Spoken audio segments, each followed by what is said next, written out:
하나님은 우리에게 행복의 길을 가르쳐 주십니다. 사랑하는 성도 여러분, 요즘 어떻게 지내십니까? 요즘 행복하십니까? 요즘 마음이 너무 지치고 힘드십니까? 우리는 요즘에 시대적으로 굉장히 어려운 상황 속에서 살아가고 있습니다. 그래도 어떤 날은 웃을 수 있는데 어떤 날은 마음이 가라앉기도 합니다. 누군가 여러분에게 얼마나 행복하신지 1점에서 10점 중에 몇 점이냐고 물은다면 뭐라고 대답하시겠습니까? 어제 저희 집에 중2 아들이 있는데요. 평소에 무표정하게 있는 그 아들을 찾아가서 이 같은 질문을 했습니다. 그러자 저를 딱 쳐다보면서 8점이요. 이러는 거예요. 예상보다 너무 높은 점수여서 그 이유가 무엇이냐고 물어봤더니 좋은 친구들이 있어서 좋고 그리고 또 패밀리가 있어서 좋다고 그렇게 얘기했습니다. 그래서 참 고마웠습니다. 그런데 중2 아들을 둔 저는 몇 점일까요? 네, 비밀입니다. 사람들은 행복하기 위해서 대부분 더 나은 환경과 더 나은 수입을 원합니다. 미래에 대한 불안과 두려움 때문이기도 하고 또한 다른 사람들과 비교하며 살기 때문입니다. SNS에 올라온 다른 사람들의 삶을 보며 자신은 왠지 더 부족한 것 같이 보이게 됩니다. 키에르케고르는 비교는 행복의 끝이자 불만의 시작이다라고 하였습니다. 그런데 오늘 우리는 또 다른 배움을 통해서 더 깊은 행복을 찾고자 합니다. 하나님이 가르쳐 주시는 행복의 길을 알기 원합니다. 시편 16편 11절 말씀에 주께서 생명의 길을 내게 보이시리니 주의 앞에는 충만한 기쁨이 있고 주의 오른쪽에는 영원한 즐거움이 있나이다. 하나님은 우리가 행복하길 원하십니다. 그래서 그분의 기쁨과 즐거움이 가득한 하나님의 임재 앞으로 우리를 초대하십니다. 그것은 내적인 행복이며 또 참된 행복입니다. 그런데 행복은 상황이나 감정을 넘어서서 선택하여서 배울 수 있습니다. 예일대 웰빙의 과학이라고는 강의로 유명한 로리 산토스 교수님은 이렇게 말했습니다. 행복은 단순히 감정이 아니라 습관이며 훈련을 통해서 길러줄 수 있다.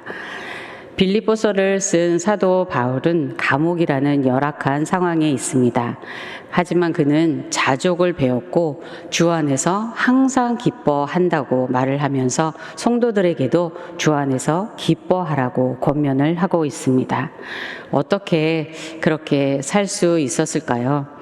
우리도 행복한 삶을 살기 위해서 무엇을 배워야 하는지, 그리고 그 배움이 우리에게 주는 행복은 무엇인지 오늘 말씀을 통해서 함께 알아보기 원합니다. 첫 번째로 자족을 배울 때 감사가 피어납니다. 본문 11절을 보시면 내가 궁핍함으로 말하는 것이 아니니라 어떠한 형편에든지 나는 자족하기를 배웠노니. 바울은 자족을 배웠다고 말합니다. 여기서 자족은 이미 충분하다, 충분히 만족한다, 주어진 것으로 충분하다는 마음의 고백입니다. 여러분은 지금 얼마나 만족하십니까? 만약 누군가가 여러분에게 얼마면 충분하겠습니까? 라고 묻는다면 어떻게 대답하시겠습니까?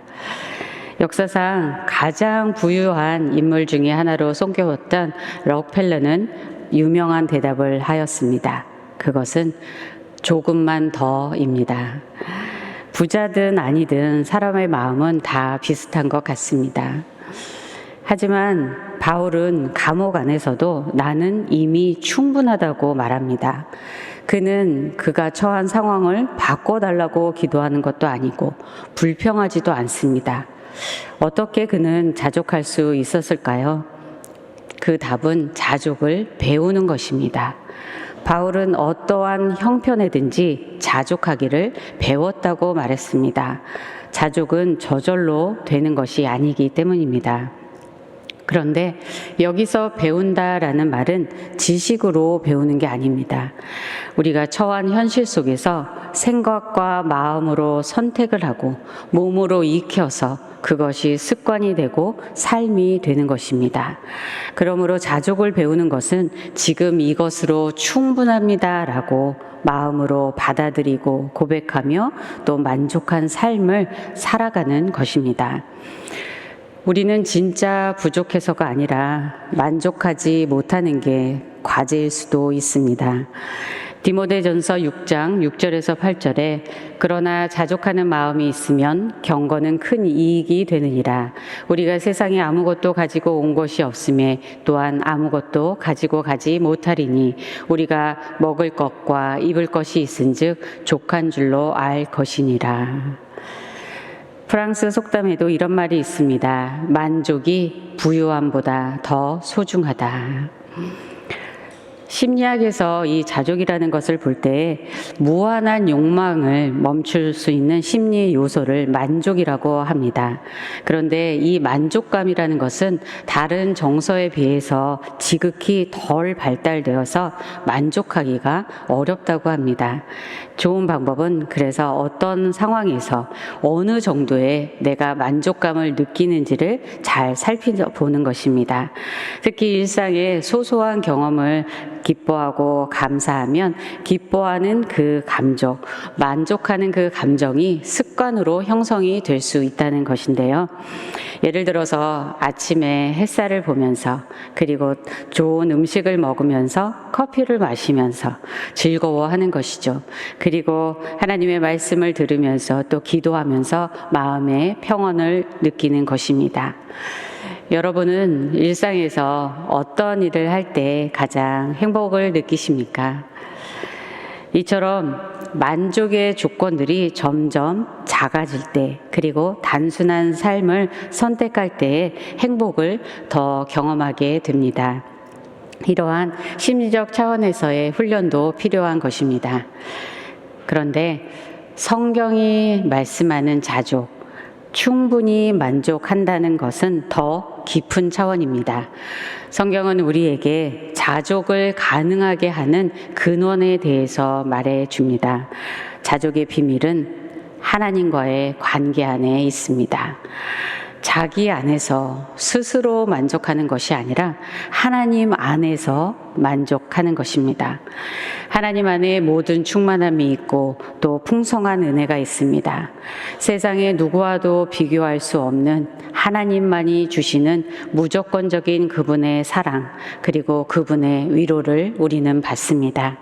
하나님 안에서 환경을 초월한 그러한 기쁨과 평강을 경험하게 되는 것입니다. 그리고 궁극적으로 사랑하는 하나님으로 만족하게 됩니다.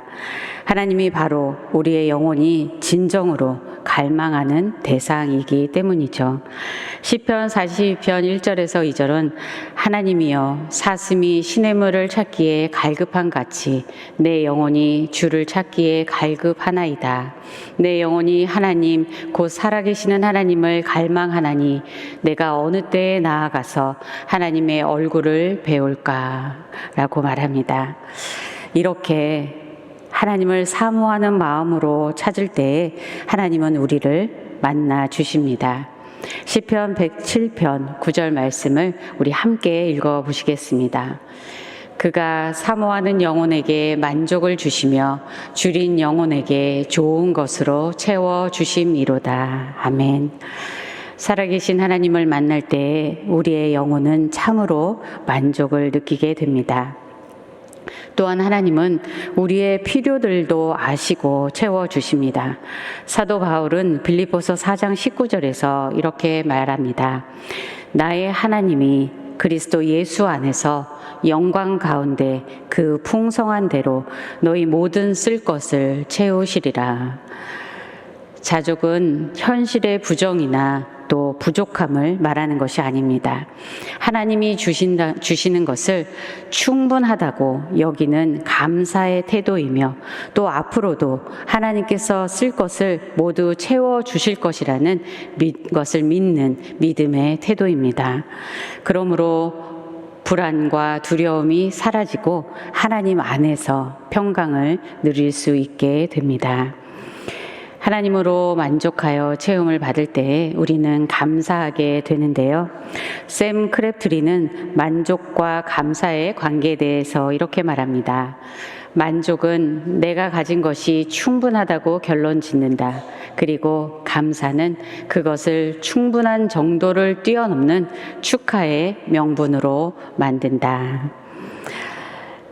성도 여러분, 우리가 하나님 앞에 충분하다고 감사로 고백할 수 있을까요? 이 시간 하나님 앞에 우리 함께 고백하기 원합니다. 하나님, 충분합니다. 감사합니다.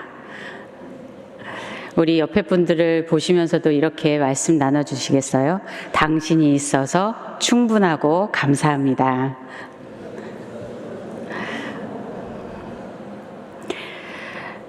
우리 모두 자족을 배움으로 더욱 감사가 넘치고 또 더 깊은 기쁨과 행복을 누리시기를 주님의 이름으로 축복합니다. 두 번째로, 모든 삶의 비결을 배울 때 자유해집니다. 바울은 자족하기를 배웠고 이어서 모든 상황에 처할 줄 아는 일체의 비결을 배웠다고 말합니다. 오늘 12절을 보시면 나는 비천에 처할 줄도 알고 풍부에 처할 줄도 알아 모든 일 곧 배부름과 배고픔과 풍부와 궁핍에도 처할 줄 아는 일체의 비결을 배웠노라. 여기서 그는 또다시 배웠다고 말합니다. 그가 배웠다는 것은 삶에서 경험하여 체득한 것입니다. 바울은 실제로 비천과 풍부와 또 배부름과 배고픔을 겪으면서 살았습니다. 인생은 패키지입니다. 여러분, 이 말 많이 들어보셨죠? 풍부하고 배부를 때만 있지 않습니다. 배고프고 궁핍할 때도 있습니다. 성공할 때도 있고 실패할 때도 있습니다. 건강할 때도 있고 아플 때도 있습니다. 문이 닫힐 때도 있고 또 문이 열릴 때도 있습니다. 그런데 내 인생에는 좋은 일만 가득하기를 바란다면 그것은 잘못된 기대일 수 있습니다. 인생의 이러한 패키지 앞에서 우리는 겸손이 필요한 것 같습니다. 오히려 사도 바울이 배웠던 것처럼 모든 상황에 처할 수 있는 그 비결을 배우는 게 지혜인 것입니다. 어떠한 상황도 받아들이며 살아가는 법, 어려운 형편 속에서도 지낼 줄 아는 법을 배우는 것입니다. 상황에 휘둘리지 않고 믿음으로 견디며 살아가는 것을 배우는 것입니다. 그럴 때 오히려 두려움이 사라지고 더 담대해지게 되고 또 마음의 자유와 평안을 경험하게 됩니다. 이것은 롤러코스터 같은 인생의 오르내림 속에서 단지 순응하며 살아간다는 의미가 아닙니다. 어떤 집사님과 이러한 대화를 나눈 적이 있는데요. 그 집사님이 저에게 질문을 했습니다. 신앙생활을 잘 하다가 사업이 너무 바빠져서 어느새 하나님과 멀어졌다고 합니다.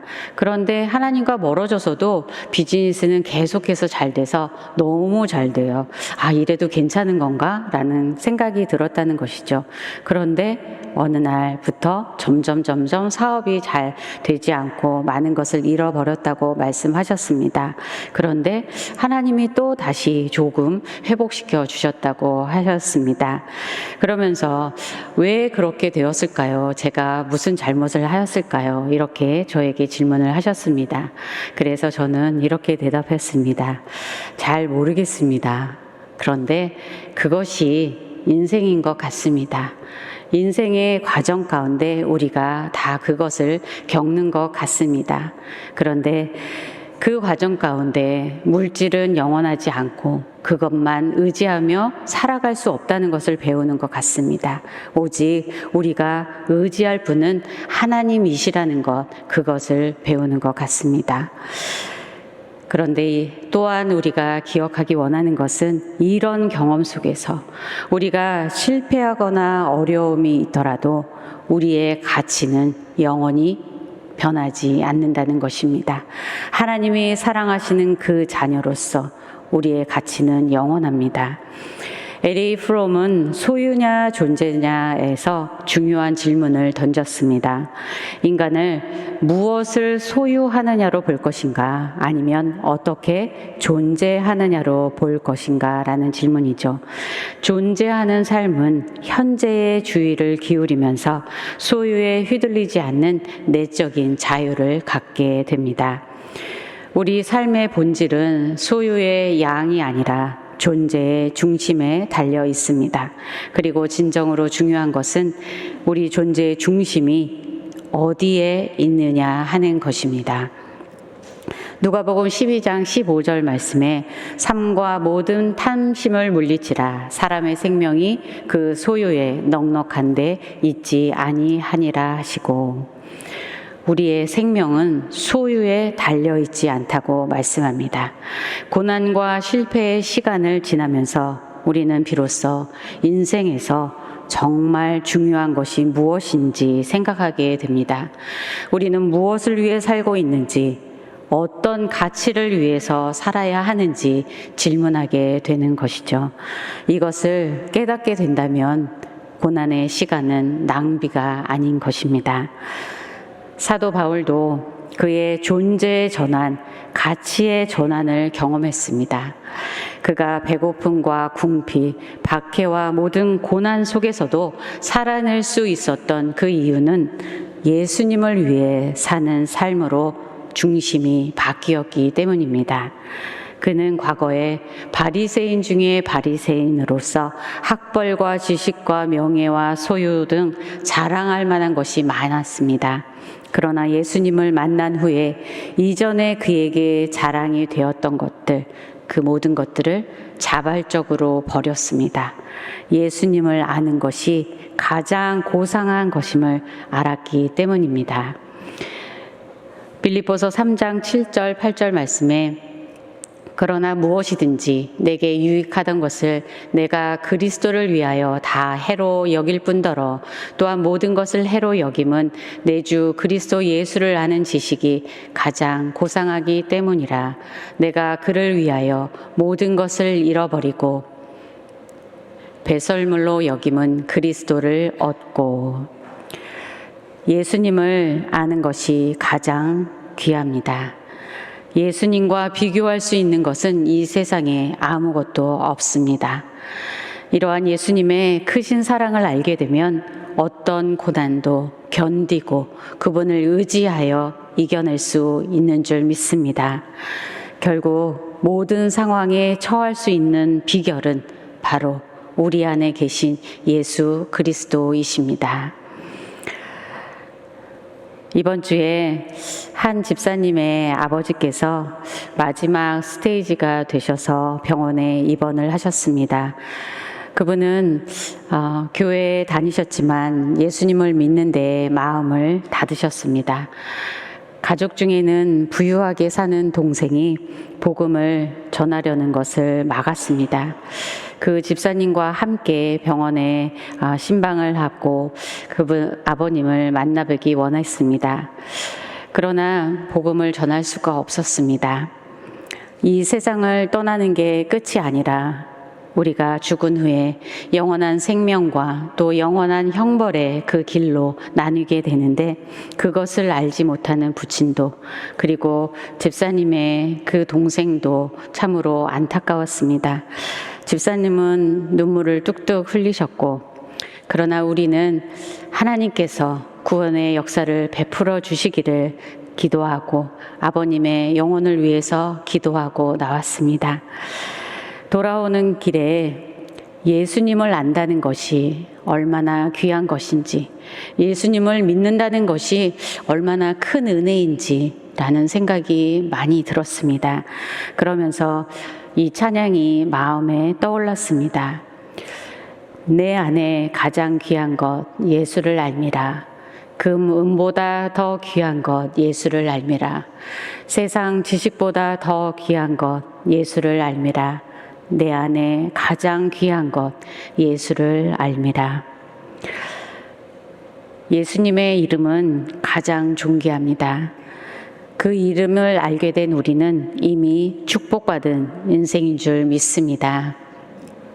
예수님은 우리에게 영원한 생명을 주셨고 그분 안에 있는 모든 것을 우리에게 계속해서 더해 주십니다.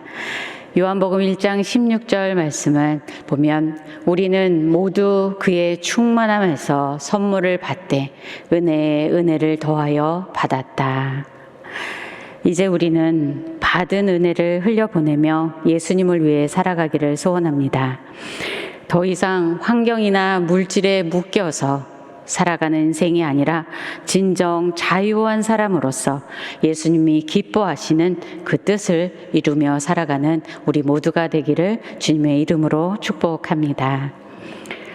세 번째로 예수님의 능력으로 살아갈 때 담대해집니다. 13절 말씀 보시면 내게 능력 주시는 자 안에서 내가 모든 것을 할 수 있느니라. 이 말씀은 내가 모든 것을 할 수 있다는 단순한 긍정 선언이 아닙니다. 예수님의 능력 안에서 앞에서 말한 이 모든 것, 곧 자족하고 모든 형편을 감당하는 삶을 살 수 있다는 고백입니다. 어떻게 그럴 수 있을까요? 자신이 처한 모든 상황 속에서 살아계신 예수님의 능력을 경험하며 예수님을 의지하는 삶을 사는 것을 배웠기 때문입니다. 예수님은 지금 우리 안에서도 역사하십니다. 예수님은 십자가에서 고난을 이기고 승리하신 능력의 주님이십니다. 이사야 53장 11절을 보면 그가 자기 영혼에 수고한 것을 보고 만족하게 여길 것이라. 나의 의로운 종이 자기 지식으로 많은 사람을 의롭게 하며 또 그들의 죄악을 친히 담당하리로다. 예수님은 십자가에서 피 흘리시며 우리의 죄악을 담당하셨습니다. 그리고 그러한 자기 영혼의 수고를 통해서 우리가 구원받게 될 것을 보시고 만족하셨다고 말씀합니다. 이 만족은 단지 감정이 아니라 예수님의 대속이 하나님의 공의의 심판을 완전히 만족하게 한 것입니다. 즉 속죄 사역을 완성하신 것을 의미합니다. 또한 성경은 이렇게 말합니다. 히브리서 12장 2절에 그는 그 앞에 있는 기쁨을 위하여 십자가를 참으사 부끄러움을 개의치 아니하시더니 하나님 보좌 우편에 앉으셨느니라. 예수님은 고난 후의 기쁨, 곧 우리의 구원과 하나님 나라의 영광을 바라보며 십자가를 견디셨습니다.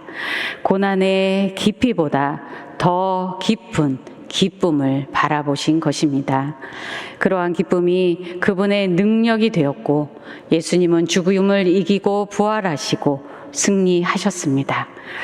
바울은 이러한 예수님의 기쁨과 능력을 자신의 삶에서도 경험하였습니다. 예수님의 능력으로 말미암아서 그는 고난 중에도 자족하였고 어떠한 상황 가운데에서도 기뻐하였고 앞에 있는 기쁨을 바라보면서 복음을 담대히 전하기 위하여서 고난의 길을 나아갈 수 있었던 것입니다. 그는 이제 소유냐 존재냐 그러한 차원이 아니라 살든지 죽든지 그리스도의 영광을 드러내는 삶을 소원합니다. 빌립보서 1장 20절 21절에 나의 간절한 기대와 소망을 따라 아무 일에든지 부끄러워하지 아니하고 지금도 전과 같이 온전히 담대하여 살든지 죽든지 내 몸에서 그리스도가 존귀하게 되게 하려 하나니 이는 내게 사는 것이 그리스도니 죽는 것도 유익함이라. 그의 간절한 소망은 자신이 온전히 담대함으로 오직 예수님을 존귀하게 하는 삶을 살아가는 것입니다. 이렇게 예수님의 능력으로 사는 삶은 어떻게 다를까요? 예수님의 능력으로 살아갈 때 우리의 삶은 어떻게 달라질까요? 고린도후서 4장 8, 9절에 우리가 사방으로 우겨쌈을 당하여도 쌓이지 아니하며 답답한 일을 당하여도 낙심하지 아니하며 박해를 받아도 버림받지 아니하며 거꾸러뜨림을 당하여도 망하지 아니하여라고 말합니다. 이 구절을 보시면 앞에는 어떠하여도 그리고 뒤에는 뭐뭐하지 아니하며라고 말합니다. 앞에는 고난의 단어들을 말합니다. 우겨쌈을 당하고 답답한 일을 당하고 박해를 받고 그리고 거꾸러뜨림을 당합니다. 그러나 그러하여도 주님께서 승리를 주십니다. 그리하여 쌓이지 아니하고 낙심하지 아니하고 버림받지 아니하고 망하지 아니한다고 승리의 단어를 우리에게 말해줍니다. 예수님의 능력으로 사는 삶은 비록 고난이 있어도 비록 어려움이 있어도 무너지지 않고 담대하게 승리하며 나아가는 삶인 줄 믿습니다. 유대인 철학자인 아브라함 요스와 헤셀의 삶에서도 그것을 볼 수 있습니다. 그는 자신을 스가랴 3장 2절에 나온 그 말씀처럼 불에서 꺼낸 그슬린 나무라고 표현했습니다. 그는 폴란드에서 태어나서 베를린에서 공부하던 중에 나치가 폴란드를 침공하기 바로 몇 주 전에 미국에 망명을 했습니다. 그때 그는 어머니와 누이들 그리고 많은 가족과 동포들이 아우슈비츠 수용소에서 목숨을 잃을 줄 몰랐습니다. 미국에 온 그는 그만큼 열심히 살았습니다. 그는 미국에서 인종차별 등 여러 불의에 맞서서 싸웠고 마틴 루터 킹과 함께 인권운동에도 헌신했습니다. 그는 생애 말기에 쓰러졌다가 의식을 회복하였을 때에 조금도 원망하지 않았습니다. 그리고 그는 이렇게 말했습니다. 내 인생의 매 순간을 돌아보며 하나님께 감사할 따름이었다라고 전했습니다. 그리고 그는 그의 인생에 대해 이렇게 표현했습니다. 나는 성공을 구하지 않고 경의를 구했습니다. 주님은 제게 경의를 주셨나이다. 사랑하는 성도 여러분, 여러분의 삶 가운데에도 경이로운 은혜의 순간들이 있지 않으셨습니까? 예수님의 능력이 우리를 지켜주셨고 우리가 알지 못하는 그 사이에도 우리를 보호해 주셨고 그리고 우리를 여기까지 인도해 주셨습니다. 그러므로 오늘 우리는 이렇게 고백할 수 있습니다.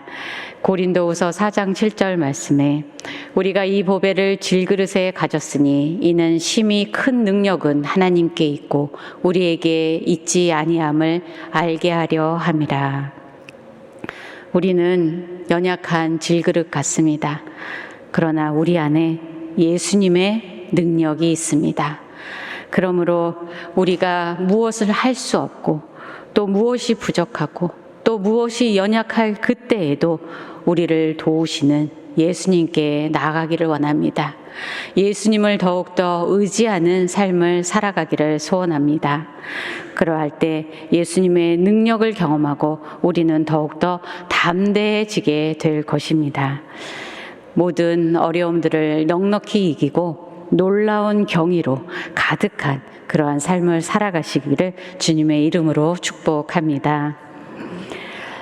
예수님께 배우고 닮아가며 더 깊은 행복을 누리시기를 바랍니다. 사도 바울은 감옥 안에서도 배웠습니다. 처한 형편의 자족함을 배웠고 어떤 상황도 감당할 수 있는 비결을 배웠습니다. 그리고 이 모든 것을 가능하게 하시는 예수님의 능력으로 살았습니다. 행복은 더 많이 가진 데 있지 않습니다. 자족을 배울 때에 감사가 피어납니다. 모든 상황을 살아낼 수 있을 때에 더 자유하게 됩니다.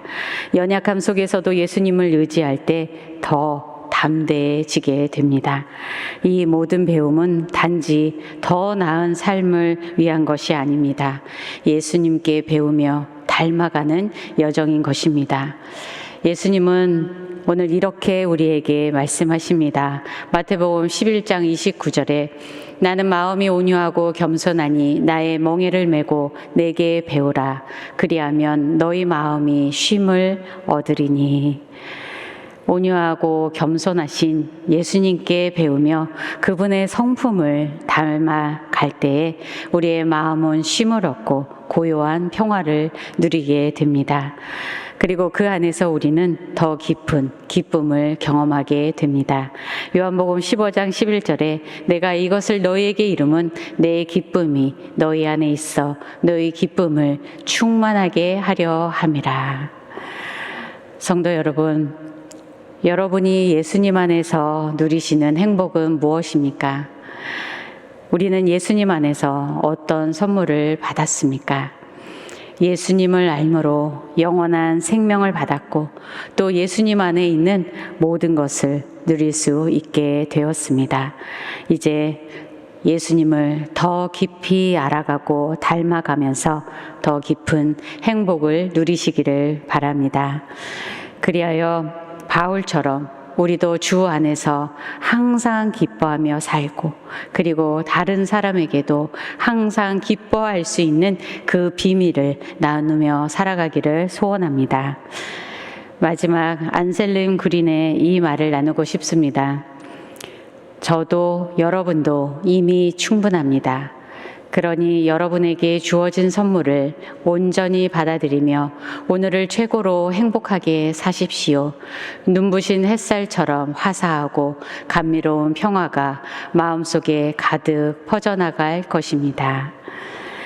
오늘을 최고로 행복하게 사시고 그리고 앞으로도 주님 안에서 최고로 행복한 날들을 살아가시는 모든 성도님들이 되시기를 주님의 이름으로 축원합니다.